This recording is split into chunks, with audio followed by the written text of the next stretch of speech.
Hey guys, welcome back to invest mindset. दोस्तों, ये है हाथी। ये बहुत ज़्यादा ताकतवर होते। ये बहुत आसानी से किसी मजबूत पेड़ को जड़ से उखाड़ सकते, लेकिन फिर भी ये अक्सर एक पतली सी चेन में कैद होते, जबकि ये ताकतवर जानवर इस चेन को बहुत आसानी से तोड़ सकते। लेकिन ये हाथी इसे तोड़ने की कोशिश भी नहीं करते। ऐसा क्यों? दोस्तों, ये कहानी तब शुरू होती है जब ये हाथी के बच्चे को उसके बचपन में पकड़ के लाया जाता है, जब ये इतने मजबूत नहीं होते और इस चेन को तोड़ नहीं सकते। और जब शुरू में ये कैद होते तो ये इसे बहुत तोड़ने की कोशिश करते, लेकिन ये इसे नहीं तोड़ पाते। और फिर कुछ ही देर में ये छोटा सा हाथी इस बात को समझ लेता है कि ये इस चेन को नहीं तोड़ सकता। लेकिन फिर कुछ दिनों बाद एक ऐसी चीज़ होती है जिसकी वजह से ये हाथी जिंदगी भर इस चेन में लॉक्ड रहता है। वो ये कि ये हाथी दिल से एक्सेप्ट कर लेता है कि वो इस चेन को कभी तोड़ नहीं सकता। जिस तरह दुनिया के बहुत सारे लोग दिल से एक्सेप्ट कर लेते कि वो कभी सेव करके और इन्वेस्ट करके करोड़पति नहीं बन सकते, लेकिन क्या वो अपनी पूरी ज़िंदगी में कभी भी अमीर नहीं बन सकते? या सिर्फ उस टाइम पे वो फाइनेंशियली वीक है और आगे जाके स्ट्रॉन्ग बन सकते? जब आप यंग होते हो और अपनी लाइफ बिल्कुल 0 रुपीस से स्टार्ट करते हो, तो हो सकता है आप 15 से 20 साल लगा दो या उससे ज़्यादा टाइम बहुत मेहनत करके, सेविंग्स और इन्वेस्टिंग करके अपनी लाइफ का पहला करोड़ जमा करने में। लेकिन उसके बाद का आपकी लाइफ का दूसरा करोड़ रुपया सिर्फ और सिर्फ 3 से 5 साल के अंदर आएगा, बिना आपके कुछ काम किए, बिना उसमें और पैसे ऐड किए। और फिर उसके बाद के 2 और करोड़ उसके अगले 3 से 5 साल के अंदर ऐड हो जाएंगे। मतलब अगर आप अभी अपनी 20s में हो और कोई आपसे ये बात कह दे कि उसने फ्यूचर देखा है और उसने ये देखा है कि आप 50 साल की उम्र में 5 करोड़ की प्रॉपर्टी के मालिक होगे, तो शायद आप खुद भी इस बात का यकीन नहीं कर पाओगे, क्योंकि 40 साल की उम्र तक आप सिर्फ करोड़पति बने हो। 5 करोड़ का टारगेट अभी भी बहुत दूर है, लेकिन करोड़पति बनने के 10 साल में ही आपके 1 करोड़ की वैल्यू 4 से 5 करोड़ रुपयों की होगी। ये सब होगा इस पावर ऑफ कंपाउंडिंग के जरिए, जो आज मैं इस वीडियो में काफ़ी डिटेल में समझाऊंगा। अब दोस्तों, आप में से बहुत लोग पूछोगे कि हम अपनी लाइफ का पहला करोड़ कैसे जमा करें, और मेरे हिसाब से ये बहुत ही इंपॉर्टेंट क्वेश्चन है, क्योंकि मैक्सिमम लोगों के लिए उनकी लाइफ का सबसे पहला करोड़ सबसे मुश्किल होता है। और कुछ लोग अगर इसे जमा भी कर लेते तो वो इसे उतनी स्पीड में ग्रो नहीं कर पाते। तो अगर आप सच में अमीर बनना चाहते हो और जल्दी फाइनेंशियल फ्रीडम हासिल करना चाहते हो, तो दोस्तों इस वीडियो को एंड तक देख लेना बिना स्किप किए, क्योंकि आज मैं कुछ ऐसे ही बहुत ही इंपॉर्टेंट सीक्रेट्स और कॉन्सेप्ट्स शेयर करने वाला हूँ जो वॉरेन बफेट से लेकर दुनिया के सारे सक्सेसफुल लोग अच्छे से समझते, जिसका फ़ायदा उठाकर वो अमीर बनते हैं और हमेशा अमीर रहते हैं। और इसीलिए मैं गारंटीड कह सकता हूँ कि आप भी इस वीडियो के देखने के बाद उतने ही कॉन्फिडेंट हो जाओगे अपनी फाइनेंशियल जर्नी में अमीर बनने के लिए, जितने वॉरेन बफेट थे अपनी यंग एज में। जब उनके पास कोई भी पैसा नहीं था, तब भी वॉरेन बफेट ने ये लाइन कही थी, I knew I was going to be rich. I don't think I ever doubted it for a minute. क्योंकि उन्होंने इस कंपाउंडिंग के फोर्स को काफ़ी गहराई से समझा था। तो चलिए शुरू करते हैं। उससे पहले अगर आपने इस चैनल इन्वेस्ट माइंडसेट को सब्सक्राइब नहीं किया है तो जल्दी से कर लो और बेल आइकन को प्रेस कर देना, ताकि आप ऐसे इंपॉर्टेंट वीडियोस मिस ना कर दो। दोस्तों, इस वीडियो को मैंने 3 पार्ट्स में डिवाइड किया है। सबसे पहले हम कंपाउंडिंग के फोर्स को एक छोटे से एग्जाम्पल से समझेंगे, और फिर मैं बताऊंगा कि कैसे ये फोर्स रियल लाइफ में स्टॉक मार्केट में अप्लाई होता है।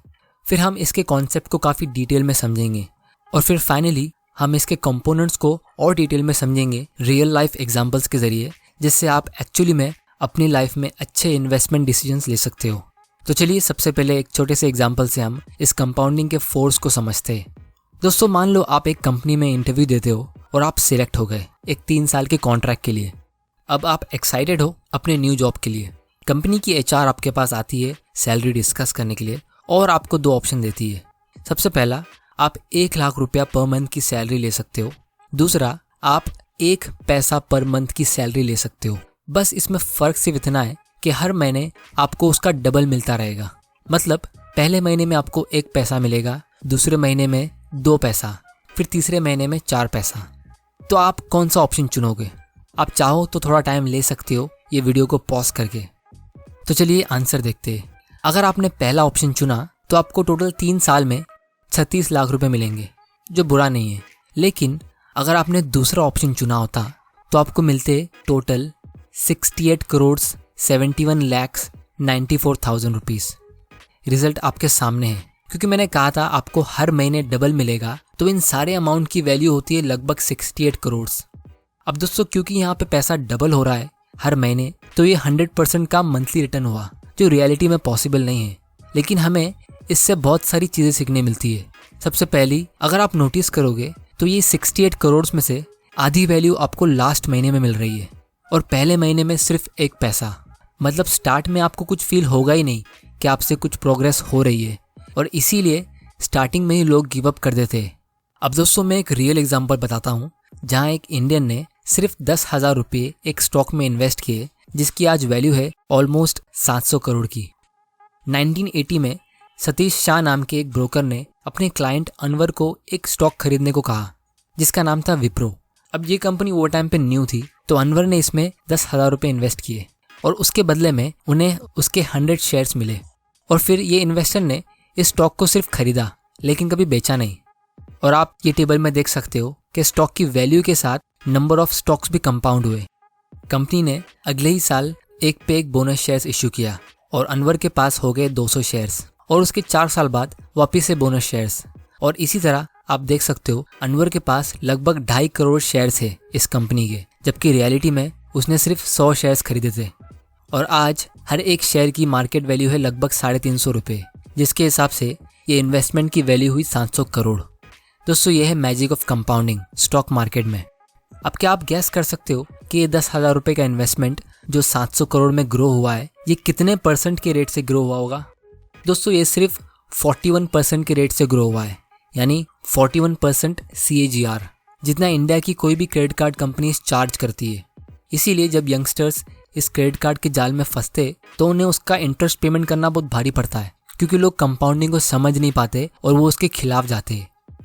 पिछले साल विप्रो ने सिर्फ 1 रुपया पर शेयर का डिविडेंड पे किया, जो होता है सिर्फ 0.37% का डिविडेंड यील्ड। लेकिन ये इन्वेस्टर को 2.5 करोड़ का डिविडेंड मिला सिर्फ 1 साल में। और दोस्तों हम इस 700 करोड़ की वैल्यू में इन 40 सालों का डिविडेंड्स काउंट भी नहीं कर रहे, जो इस इन्वेस्टर ने अपने खर्च में लिया होगा।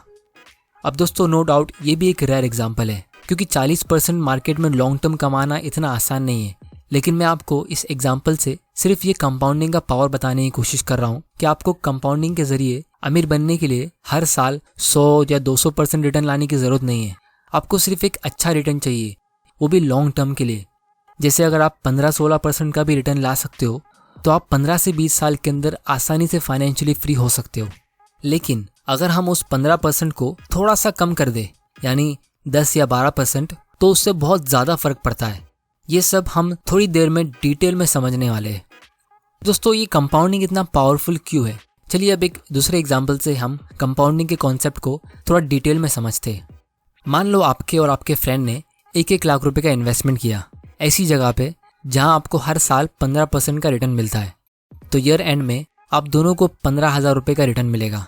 एक तरफ आपके फ्रेंड ने इस 15,000 रुपये के रिटर्न को विड्रॉ करके खर्च कर दिए, लेकिन आपने इसे इन्वेस्टेड रखा और विड्रॉ नहीं किया, तो अगले साल आप दोनों को वापस 15% का रिटर्न मिलेगा और आपका फ्रेंड उसके 15,000 के प्रॉफिट को वापस विड्रॉ कर देता है।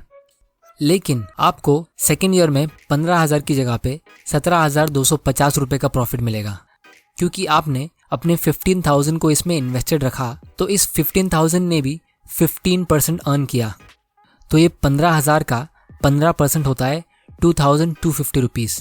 अब दोस्तों आपको यहाँ तक कैलकुलेशन काफ़ी सिंपल लग रहा होगा और आपको ये भी पता है कि आप इस छोटे से अमाउंट से बहुत अमीर तो नहीं बन गए हो, और इसीलिए आपका फ्रेंड आप पे हंस रहा है कि इतने कम पैसे से आप क्या कर लोगे। लेकिन क्योंकि आप कंपाउंडिंग के सीक्रेट को जानते हो, तो आप बिल्कुल चुप रहते हो। अब थोड़ा फास्ट फॉरवर्ड करते और मान लो 10 साल निकल गए और आपका फ्रेंड हर साल की तरह अपने 15% के रिटर्न को विड्रॉ करता रहा और उसे एंजॉय करता रहा। लेकिन 10 साल के बाद आपका 15% आपको कितना रुपया अर्न करके देगा? आपको मिलेंगे लगभग 52,000, वो भी सिर्फ अपने 10th ईयर में। और वो टाइम तक आपका टोटल बैलेंस होगा 4 लाख से भी ज़्यादा। एक तरफ आपके फ्रेंड को अभी भी हर साल का सिर्फ 15,000 मिल रहा है और दूसरी तरफ आपको 50,000 मिल रहा है। दोनों का इन्वेस्टेड अमाउंट सेम था, रेट ऑफ रिटर्न भी सेम है, तो फिर इतना फ़र्क कैसे हुआ? दोस्तों ये सिर्फ इसीलिए हुआ क्योंकि एक बंदा अपनी लाइफ सिंपल इंटरेस्ट के रूल से जी रहा है और दूसरा बंदा अपनी लाइफ कंपाउंड इंटरेस्ट के रूल से जी रहा है। अब दोस्तों आप यकीन मानो या ना मानो, लेकिन बहुत सारे मिडिल क्लास के लोग इस कंपाउंडिंग के पावर को समझ ही नहीं पाते, क्योंकि हमें कंपाउंडिंग के कॉन्सेप्ट को स्कूल में सिखाया जाता है, लेकिन ये बहुत ही कॉम्प्लेक्स फॉर्मूला के जरिए सिखाया जाता है। लेकिन आप देख सकते हो ये कॉन्सेप्ट कितना सिंपल है। स्कूल में लोगों को सिंपल इंटरेस्ट का कॉन्सेप्ट अच्छे से समझ में आता है और इसीलिए लोग अपनी पूरी जिंदगी और अपने सारे इन्वेस्टमेंट डिसीजंस सिंपल इंटरेस्ट की अंडरस्टैंडिंग के बेसिस पर ही लेते हैं। और दोस्तों इसका अगर मैं रियल एग्जांपल दूं तो जब भी लोगों को स्टॉक मार्केट में थोड़ा सा प्रॉफिट मिलता है, जैसे अगर आप 1 लाख रुपए इन्वेस्ट करते हो और उसकी मार्केट वैल्यू 15% से बढ़ जाती है और आपका 15,000 का प्रॉफिट होता है, तो लोग अक्सर उस छोटे से प्रॉफिट को बेचकर और उस एक्स्ट्रा पैसे को फ्री मनी समझ के एंजॉय करते हैं। फिर लोग वापस उस 1 लाख को कहीं और इन्वेस्ट करेंगे, नए स्टॉक के टिप्स ढूंढेंगे और फिर जैसे ही उनको छोटा सा प्रॉफिट मिलेगा तो उसको वापस से बुक करके एंजॉय करेंगे। मतलब स्टॉक तो कंपाउंड हो रहे, लेकिन लोगों को उससे अपनी वेल्थ को कंपाउंड होने देना नहीं है। दोस्तों ये एक साइकोलॉजिकल बायस होता है जिसके बारे में मैं एक अलग ही वीडियो में डिस्कस करूंगा। इसीलिए दोस्तों कंपाउंडिंग को अच्छे से समझने के लिए हमें इसके 2 इम्पॉर्टेंट कंपोनेंट्स को समझना बहुत ज़रूरी है और यही इस वीडियो का सबसे इम्पॉर्टेंट पार्ट है। सबसे पहला है रेट ऑफ कंपाउंडिंग और दूसरा है टाइम। चलिए अब हम एक दूसरे एग्जाम्पल से इस रेट ऑफ कंपाउंडिंग के पावर को थोड़ा डिटेल में समझते हैं और ये भी बहुत लोगों के लिए बहुत शॉकिंग होगा। मान लो 2 फ्रेंड्स है, रॉकी और सनी। दोनों 25 साल के, दोनों के पास 10 लाख रुपए सेव्ड है। अब क्योंकि दोनों ने ये पैसा बहुत मेहनत करके कमाया है तो दोनों को सबसे सेफ और सबसे अच्छी जगह चाहिए इसे इन्वेस्ट करने के लिए। तो पहला फ्रेंड जो है सनी, वो इस 10 लाख रुपए को 2 हिस्सों में डिवाइड करता है। पहले 5 लाख को वो एफडी में डालता है और बचे हुए 5 लाख को वो गोल्ड में इन्वेस्ट करता है। और दूसरी तरफ रॉकी भी अपने 10 लाख रुपए को 2 हिस्सों में डिवाइड करता है। 5 लाख को वो एक बड़े बैंक के सेविंग्स अकाउंट में रखता है एज एन इमरजेंसी और बाकी के 5 लाख को वो एक इक्विटी फंड में इन्वेस्ट करता है, जैसे कोई इंडेक्स फंड में, जिससे उसको एवरेज स्टॉक मार्केट का रिटर्न मिल सके। अब थोड़ा फास्ट फॉरवर्ड करते और 20 साल बाद क्या आप गेस कर सकते हो कि दोनों की इन्वेस्टमेंट की वैल्यू कितनी हुई होगी? चलिए देखते हैं। सनी को एफडी से मिला 7% का इंटरेस्ट, जिससे उसके 5 लाख की वैल्यू हुई 18 लाख और गोल्ड से उसको मिला 9% का रिटर्न, तो उसके गोल्ड की वैल्यू हुई 25 लाख। जैसा आप इस टेबल में देख सकते हो, गोल्ड का लॉन्ग टर्म रिटर्न फ्लक्चुएटिंग होता है, लेकिन आपको 8 से 9% के आसपास का रिटर्न मिलता है। और अगर आपको गोल्ड के थ्रू ज़्यादा प्रॉफिट भी मिल जाए तो ये उतना पावरफुल रेट से कंपाउंड नहीं हो पाता। गोल्ड एज एन इन्वेस्टमेंट के ऊपर मैं एक अलग से वीडियो बनाऊंगा, जिसे आप यहाँ पे क्लिक करके देख सकते हो। तो सनी के 10 लाख का इन्वेस्टमेंट अब लगभग 44 लाख का हो गया है। लेकिन दूसरी तरफ रॉकी का इमरजेंसी फंड उसके सेविंग्स अकाउंट में 4% के रेट से ग्रो होकर 10 लाख में ग्रो हो गया है। मतलब 20 साल में ये सिर्फ डबल हुआ है। लेकिन उसका इंडेक्स फंड का इन्वेस्टमेंट 17% के रेट से ग्रो होकर बन गया है 98 लाख। तो उसके टोटल 10 लाख के इन्वेस्टमेंट की वैल्यू अब लगभग 1 करोड़ 10 लाख की हो गई है। दोस्तों ये है अमीर बनने का राज, एसेट एलोकेशन, जिसको फाइनेंशियल इंडस्ट्री के लोग कॉम्प्लिकेटेड बनाते हैं आपसे पैसे कमाने के लिए अलग अलग स्कीम्स बेच के। जब आप यंग होते हो अपने 20s या 30s में और आपके पास रिटायर होने के लिए बहुत टाइम है, तो आपको किसी भी डेट फंड में, जैसे बैंक एफडी में या यूलिप में या कोई भी ऐसी आलतू फालतू स्कीम्स में जहाँ पे आपको 8 से 10% का रिटर्न मिलता है, वहाँ आपको इन्वेस्ट करने की ज़रूरत है ही नहीं। अगर आपके पास इमरजेंसी फंड्स है और ज़रूरी इंश्योरेंस पॉलिसीज़ है, तो फिर ये सब स्कीम्स आपके कुछ काम की है ही नहीं। ये सिर्फ आपके रिटर्न्स को कम करती है। जैसे अगर आपको कोई बैंक ऐसी स्कीम देता है जिसमें आपको इंश्योरेंस प्लस इन्वेस्टमेंट प्लस कोई बोनस गिफ्ट मिल रहा है और उसकी वजह से आपका पोर्टफोलियो 8 से 10% के रेट से ग्रो होता है, तो वो आपके रिटर्न को नीचे खींच रहा है। आपको अपने इन्वेस्टमेंट को और इंश्योरेंस को अलग अलग रखना है। और क्योंकि हम बात कर रहे हैं रेट ऑफ कंपाउंडिंग की, तो एक छोटा सा चार्ट मैंने बनाया है, ये भी आप देख लो, जिससे आप क्लियरली देख सकते हो कि आपके रिटर्न में 1 या 2% का डिफरेंस भी अगर होता है तो उससे लॉन्ग टर्म में कितना फ़र्क पड़ता है। अगर आप किसी म्यूचुअल फंड में 1% की जगह पे 2% फी पे करते हो तो लॉन्ग टर्म में आपका कितना नुकसान होगा। यहाँ पे मैंने ये अज्यूम किया है कि आपने सिर्फ एक बार यानी 1 टाइम 10,000 रुपीज़ का इन्वेस्टमेंट किया है और आपको उसमें 10% का रिटर्न मिला है। तो अगर आप पूरा 10% अर्न करते हो बिना कोई एक्स्ट्रा फीस के, जैसे स्टॉक मार्केट में आपने कोई स्टॉक में इन्वेस्ट किया तो आपको उसमें कोई फीस को पे नहीं करना पड़ा, तो 20 साल में 10,000 रुपीज़ ग्रो होकर 67,000 बनेगा। लेकिन अगर हम किसी म्यूचुअल फंड में इन्वेस्ट करते जिसका एक्सपेंस रेशियो 2.5% का होता है और उस म्यूचुअल फंड ने भी 10% का रिटर्न दिया है, तो हमें सिर्फ 40,000 रुपये मिलेगा। बोलने को तो सिर्फ 2.5% है, लेकिन एक्चुअली में ये ऑलमोस्ट 40% प्रॉफिट आपका खा गई। अब दोस्तों ये तो सिर्फ एक वन टाइम इन्वेस्टमेंट था, वो भी 10,000 रुपीज़ का। लेकिन आप सोच सकते हो अपनी लाइफ टाइम में 1 या 2% की फीस से आप कितना बड़ा लॉस ले सकते हो। और इसीलिए अगर आप किसी अच्छे इन्वेस्टर की एडवाइस लोगे तो आपको इंडेक्स फंड सजेस्ट करेगा जिसका एक्सपेंस रेशियो सबसे कम होता है। फाइनली दोस्तों मैं आपको एक ऐसा एग्जाम्पल दिखाता हूँ जिससे हमें कंपाउंडिंग के इस कंपोनेंट टाइम को अच्छे से समझने मिलेगा। हम वही 2 फ्रेंड्स रॉकी और सनी का एग्जाम्पल लेते। दोनों हर महीने 20,000 रुपये का इन्वेस्टमेंट करते। अब क्योंकि इन दोनों को जल्दी रिटायरमेंट लेना है तो दोनों अपने 40th बर्थडे से पहले रिटायर होना चाहते हैं। बस फ़र्क सिर्फ इतना है कि रॉकी ने 20 साल की उम्र में इन्वेस्टमेंट शुरू किया और सनी ने 25 साल की उम्र में इन्वेस्टमेंट शुरू किया। मतलब रॉकी ने टोटल 20 साल तक इन्वेस्टमेंट किया और सनी ने 15 साल। तो इन दोनों में सिर्फ 5 साल का डिफरेंस है।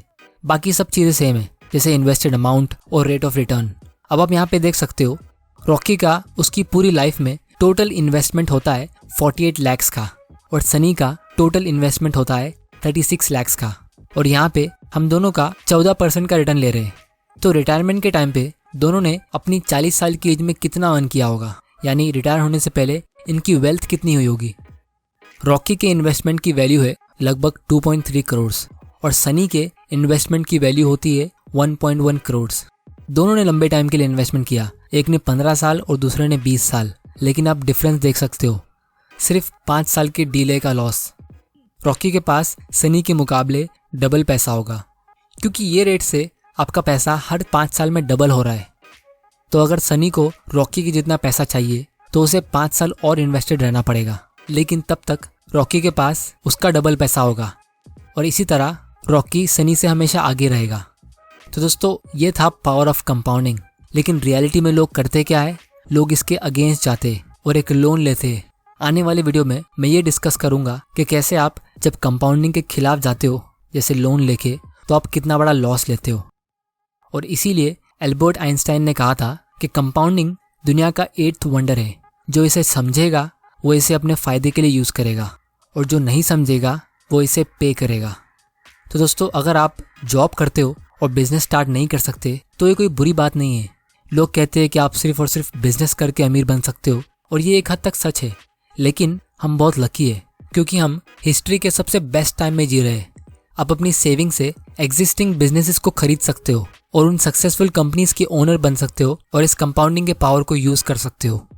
तो दोस्तों उम्मीद है आपको इस वीडियो से कुछ सीखने मिला होगा। अगर मिला है तो जल्दी से इस लाइक बटन को दबा दो ताकि मुझे पता चल सके कि आप तक वैल्यू पहुंच रही है। और इस वीडियो को ज़्यादा से ज़्यादा अपने फ्रेंड्स और फैमिली के साथ शेयर करो ताकि उन तक भी ये वैल्यू पहुंच सके। अगर आपने चैनल को अभी तक सब्सक्राइब नहीं किया है तो जल्दी से कर लो, क्योंकि मैं प्रॉमिस करता हूँ आपके लिए ऐसे नॉलेजेबल वीडियोस लाता रहूँगा। आपका वैल्यूएबल टाइम देने के लिए thank you and good bye.